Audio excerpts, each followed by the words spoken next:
தனி அணியாம புரிஞ்சு போறாங்க. தனியா எடப்பாடியார் வந்து தனியா ஒதுக்கிட்டு மற்றவர்கள்லாம் ஒன்று சேர்ந்து மீண்டும் தனியா ஒரு அணியா சசிகலா எல்லாத்தையும் சேர்த்து ஒரு மீண்டும் ஓபிஎஸ் இல்ல என்ன அப்படின்னா இந்த பிரச்சனை வந்து இது கிளப்பி விடுறது யாருன்னு தான் கேட்கறேன்.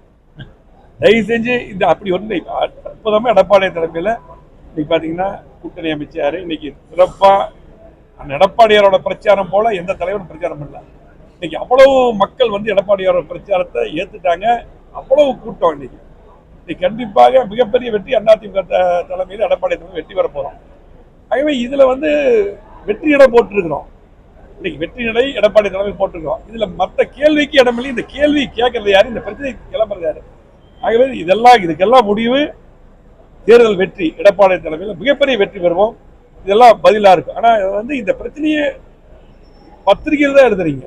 எங்களுக்குள்ளெல்லாம் பிரச்சனை. நாங்கெல்லாம் தேர்தல் வேலை பார்த்து எல்லாம் அமைதியா இருக்கிறோம். இப்போ வேலைகள் கொஞ்சம் குறைவா இருக்கிறங்காட்டி இன்னைக்கு பாத்தீங்கன்னா ஃபேமிலியோடு இருக்கிறோம். இன்னைக்கு நீர்மோர் பந்தலுக்கு போறோம், கட்சிக்கார வீட்டுக்கு போறோம். கோயில் பார்த்தீங்கன்னா நிறைய கோயில் விசேஷங்கள் நடந்துட்டு இருக்குது. அந்த கோயிலுக்கெல்லாம் சென்று போயிட்டு இப்படி ஒரு போயிட்டு இதுல வந்து பாத்தீங்கன்னா பத்திரிகை வந்து ஒரு சில ஊடகங்கள் பாத்தீங்கன்னா இது அப்படியே கிளப்பி இந்த வாட்ஸ்அப்ல போடுறது, ட்விட்டர்ல போடுறது, அப்படியே ஒரு பிம்பத்தை உருவாக்குறீங்க. இதுக்கு வேற பாத்தீங்கன்னா ஆமா அதே போல இன்னைக்கு திமுக இன்னும் மற்ற கட்சிகள் தூண்டுதல் நடக்குது. அது மட்டுமல்ல இப்ப இதுக்கு டிஃபெக்ட் போடுறாங்க. டிஃபெக்ட் போடுறதுக்கு எத்தனையோ பிரச்சனைகள் இருக்கு. அதெல்லாம் போடுறதே இல்லை. இது திருப்பி சுத்தி அதிமுக பேரை சொன்னா, எடப்பாடியார் பேரை சொன்னா தான் பத்திரிகை பேப்பரே வந்து பாத்தீங்கன்னா மக்கள் வந்து படிப்பாங்கிறதுக்காக எழுதுறாங்க. அப்படிதான் இன்னைக்கு எங்க பொதுச்செயலாளர் சொன்னார் பேசிட்டு இருக்கும்போது, தம்பி நம்மளை சொன்னாதான், நம்மளை எழுதினாதான் அவங்களுக்கு அந்த பத்திரிகையை விற்கும் போது அதனால எழுதுறாங்கன்னு சொல்லிட்டு போனார்.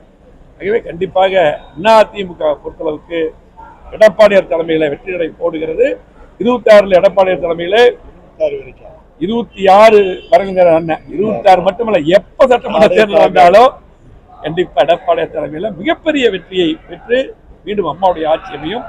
அப்பொழுது கோவை மாவட்டத்துக்கு உங்களுக்கு எல்லாம் தெரியும், கோவை மாவட்டத்தில் எதுவுமே நடக்கல. மீண்டும் விடுபட்ட திட்டங்களை நாங்கள் கொண்டு வருவோம். நன்றி, வணக்கம்.